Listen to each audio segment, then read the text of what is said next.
Mr. Goddard? Yes? Julia Maguire, Mill Health Centre. Ah, yes. The lady who's been bombarding my office with phone calls all morning. I've got something very important that I need to talk to you about. In which case, you need to talk to my PA. She'll arrange an appointment. I've already done that.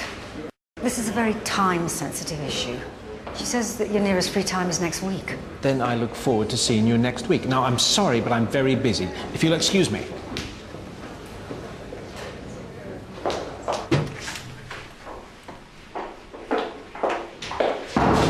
Mrs. Maguire, this is totally inappropriate. So is the institutionalised separation of a husband and wife. Are you related to Mr. and Mrs. Rickman? No. Then you know I can't talk to you about their case. It would be breaking client confidentiality. Look, I have known Stan and Rose for more years than I care to remember.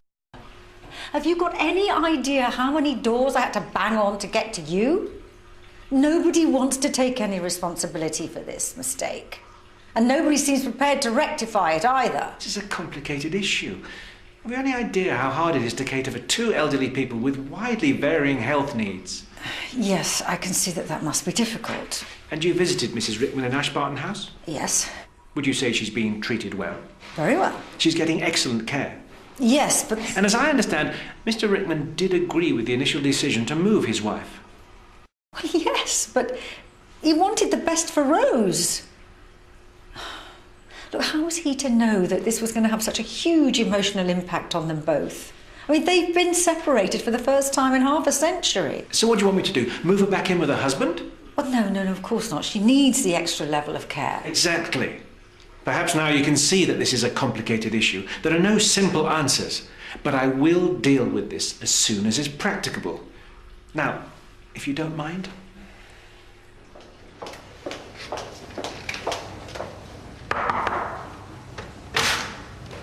Sorry, I'm going to have to call you back.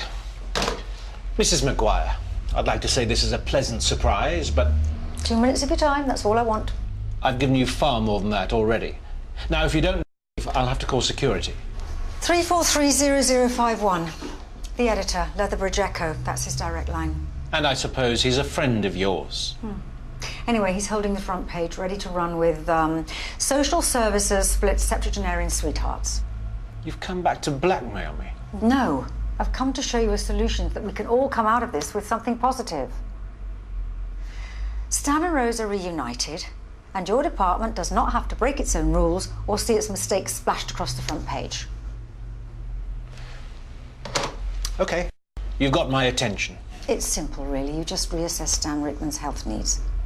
How's that going to help? Well, you haven't seen him since they split him up from Rose. He's not looking after himself, he's lost a lot of weight, and he's clearly deteriorated since his last evaluation. Meaning that now he might qualify for a place at Ashbarton House.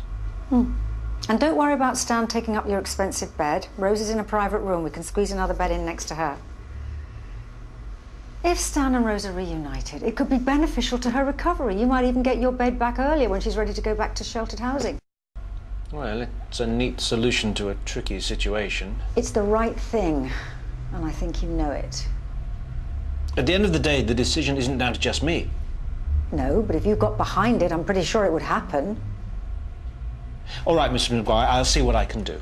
I'll make sure that Mr. Rickman is reassessed ASAP. Before the end of the week? Great. Thank you.